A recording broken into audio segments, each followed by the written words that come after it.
Hello, my name is Josh, and I'm a watchaholic. Welcome to Horology Insanity. What is up, my watch friends?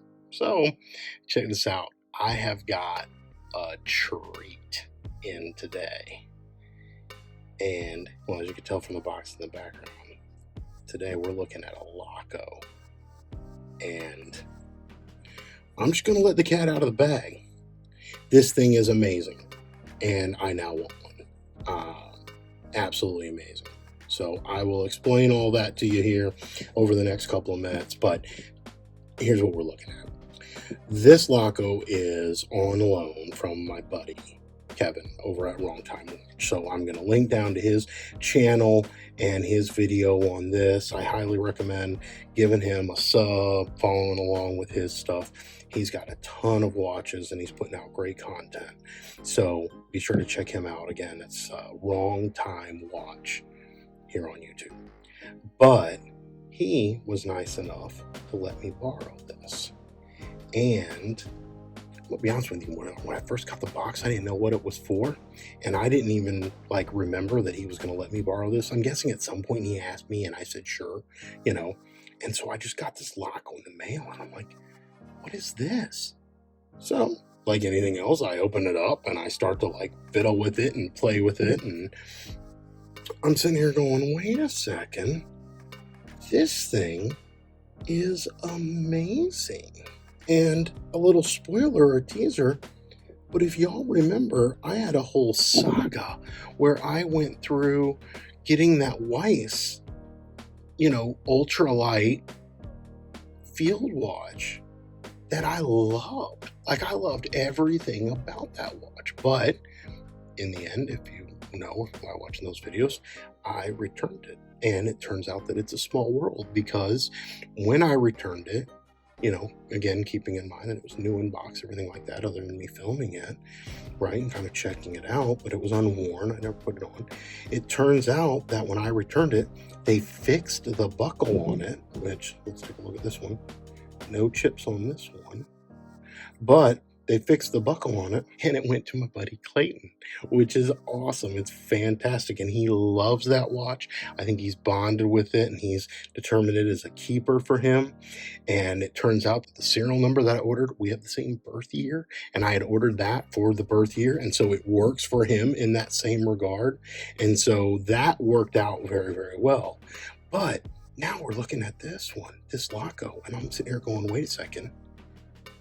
It's exactly like that Weiss, except for the fact that this isn't titanium. This is stainless steel, and the bezel's a little different. You can see this has got that coin edge kind of. It's a fixed bezel still. It does have a little bit of glitz to it. Yeah. So let's talk about this Laco real quick, and then I'm going to end up talking more about Weiss because I think I've determined the next Weiss I'm going to get, and I might get this Laco to kind of put them head to head and see how that goes. Since, again, this one's only on loan and I've got to pay it forward to the next friend. So with that, this Laco, this is called the Cuxhaven. Now, it comes in two dials. As you can see here, I've got the white dial and it also comes in a black dial. And as far as I can tell, that is the only two options.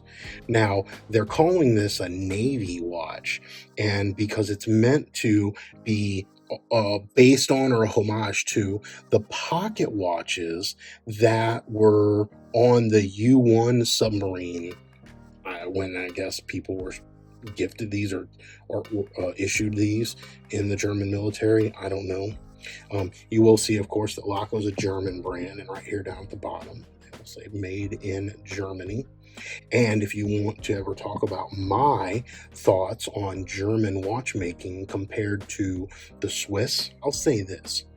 The German watchmaking and some of the stuff coming out of Glashütte and other places is as good or better than what's coming out of Switzerland. But then again, I would also say that the stuff coming out of the Grand Seiko studio is some of the best that the world's ever seen, including the hot horology or the high horology stuff that's coming out of Switzerland. So anyway, that's just me.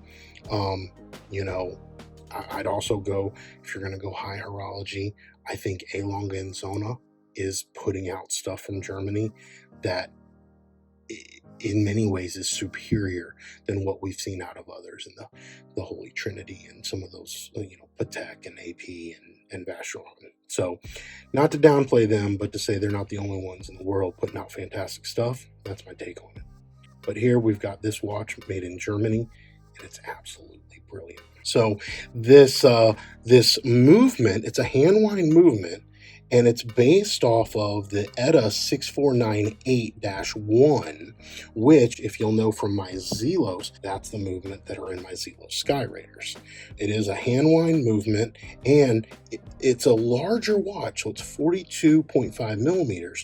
But the reason is because of the quote-unquote pocket watch movement that they're using in it, right? And the Zelo Sky Raider is the same. It's 42 mil. The Weiss titanium, same, all the same sizing. And so that's kind of standard across the board. Because the movement is so large, you need to have a case that will fit it. And so talk about dimensions real quick. It measures at 42.5. And so for my not a review segment, 42.6, it says lug to lug is 50. Let's get that right here if I can. Maybe I can. 49.2. Yeah, we're right on it. Close. The thickness, here's where you get the beauty of the hand wind movements. 10.6. And I think that the dimensions of this wear so much better with that kind of wide but not thick stance. And so that's pretty cool. The weight on this, they measure it at 80.5 grams in my scales over there, and I'm not getting it because I'm just tired. So, but that's not the goal of this watch, right? This stainless steel, it's not like the ultralight, right? Where that Weiss, where the weight was phenomenal because the entire watch, including every speck of the movement and whatnot, was made to be ultralight. This isn't like that. It's not heavy by any means. It does have some weight to it, considering that's really just the watch head on leather, but it's also because of the size, right? So that's what I would attribute it to. It's got this beautiful onion style crown on it. No screw down case back, because again, it is a hand wind movement. So you would need to get in the habit of, it's probably a 40-hour power reserve, 42-hour maybe. And you would just get in the habit of winding this. I usually would wind mine every morning when I get up and just check the time on it. But you can see that I've got that thing going now. Let's check it. Oh, look at that. Okay. So speaking of the movement again, it is the ETA 64981, and it says refined by Laco. So it's the elaborate grade movement that they say is then refined by Laco. And you can see the Laco emblem there, 17 jewels, the little Swiss stamp, I guess, on the movement, because the movement is Swiss, considering this is a German watch. But you can see there, again, made in Germany. And then let's read, water resistant is 100 meter water resistant, and that's mainly because of the case back and the case structure. So 100 meters, all stainless steel, sapphire crystal. And what's cool about this is it's sapphire on the front with AR coating. Now the AR coating, I will say, is better than on the Weiss, but still not good. But then again, the Weiss, I don't even think had AR coating. But we'll talk about Weiss more in a little bit. See, I'm so excited because I can't wait to buy another Weiss. So, but I'll end up getting to that in a second. The back is also sapphire, and this giant, they actually call this, it's a screw down case back with the extra large sapphire window. And I'm going to be honest with you, that makes this watch amazing. My Sky Raider has a very large one like this too, and it helps. My skeleton, I had that Sky Raider skeleton. I used to take it off and stare at the back of the watch because I actually thought the back of the watch was prettier than the front. And so it's just, I dig this. I dig the engineering. I dig the watchmaking. And so if you like that, then this is going to be a big pro for you. One of the things that I wish, I called it out on the Zelos Nova, right? That new dress watch from Zelos. It's got a beautiful hand wind movement in it. And the case back window is this tiny little thing. You look like you're looking almost through like a peephole in a door. It's so small. This is what everyone should be using, in my opinion. Everyone. I don't know the pros and cons. I don't know the cost of this compared to the other ones. I just know from a user experience, if you're going to have a display case back, it should be like this. It should actually display everything about that movement. And so that's my opinion. I'm taking that one to the bank. And let me know what you think down in the comments. Do you like looking at the back of your watches?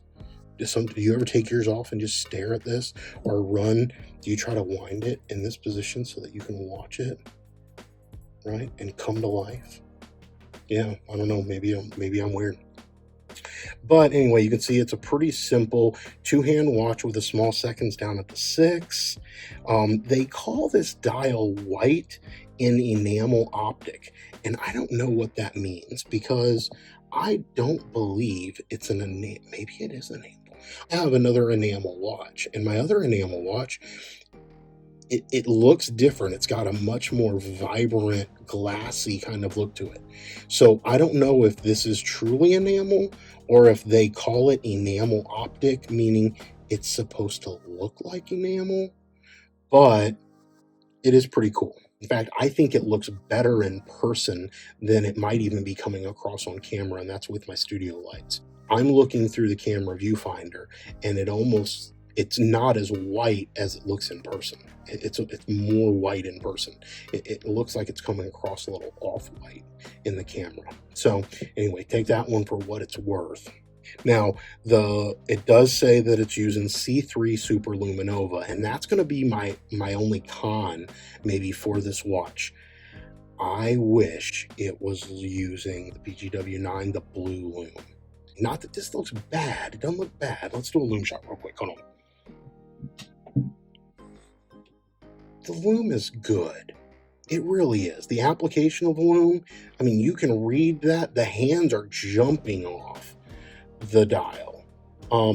I will say that it's coming across a little stronger on camera than it is in person, but it is so legible. Now, I don't know how long it'll last, but I've got no problems reading all of the Arabic numerals, seeing the dots on the indices, especially, the 12, 3, 6, and 9 are a little bit bigger, but then you've got the little dots at the 1 and 2, and I'm able to see those no problem. Okay, here comes the lights. But I wish that just because I love blue. I love blue. Oh, yeah, here, speaking of Richard, blue. So this strap that my buddy Art gifted me, which is awesome, and a watch that my buddy Chris gifted me, and I've got a whole story to tell about this, and you can see that sometimes when I tilt it, the AR coating on this gives you like a bluish, purplish hue on otherwise what is a gray dial. This is the spinnaker hole, by the way. If I haven't posted a video on this yet, I will. I've got one coming.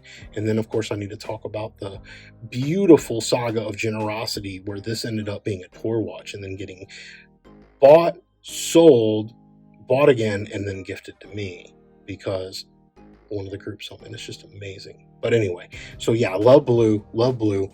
I wish that this white Laco, the lume, was blue. That's me. Now, let's switch gears a little bit. Oh, the last thing I want to talk about. Oh, they say it's thermally blued hands. Let's get in on those. And so if you can see here, if I can get them to glint in the light, they are thermally blued.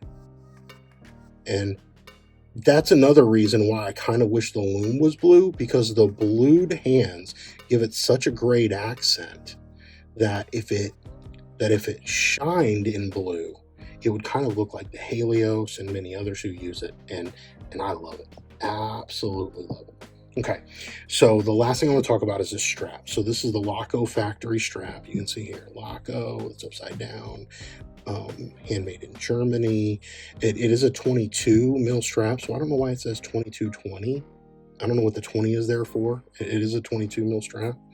And so the strap is absolutely amazing. It's soft, it conforms nicely, but it's thick and durable. It reminds me a lot of the Zen straps. And so again, another German watchmaker, the Zen 104, the leather straps it comes with, it's not quite as thick as that, but it reminds me of it. And so you can think about that a little bit. The one thing I like is that on an 8-inch wrist, this actually has enough length to where it looks like it's a normal person's strap. Usually with 8-inch wrists, I am right here on like the last one, maybe two, right? No, on this Laco, I'm up here in like 3 or even 4 or 5. And I've actually got a tail here that I can tuck into the keepers. Most of my straps, I end up removing this second keeper because I never use it, because I've only got enough tail to barely use the first keeper, right? So most watch straps, when I'm here on deck, I just take that, tuck it in there, and I remove the second keeper because I really don't need it. And so, but this Laco, so I don't know if maybe just German people have bigger wrists. If you're from Germany, let me know, what is the average wrist size in Germany? But when I wear this, I'm up here and I actually have a tail, and it's wonderful. It is such a nice little treat that I'm actually going to, when I narrow down my keepers to the select, handful of watches, and when I say handful, I probably mean like 40 or 50, compared to like almost 400 I have now. But when I narrow it down, I'm actually going to get custom straps like this and this length made so that I can actually have a tail on mine without being on the last, little hole every time. So anyway, Big Wrist folks, right? And buddy, the Big Wrist on YouTube, check him out too, right? I think he knows what we're talking about. Oh yeah, here's an example. Look at that. I'm on the second to last one, and I barely got a tail on this to tuck into this keeper, right? And that's not uncommon, right? Not uncommon. And I'm at the end of the day when my wrist is as small as it gets. So yeah, there we go. All right, so this Laco, that's what I wanted to talk about with it. Now I'm going to take the last couple of minutes real quick, and I want to talk about Weiss. And so if my beautiful wife and editor is able to put some pictures in here as I scroll over these, but here's what we're going to talk about. This watch by Laco has an MSRP of $1,190 US because they're a European company. You can go to their website, you can look up their stuff in euros or whatever other denomination you want. But if you click on the English or the American website, then that's what you're going to see, basically $1,200. Let's call it that.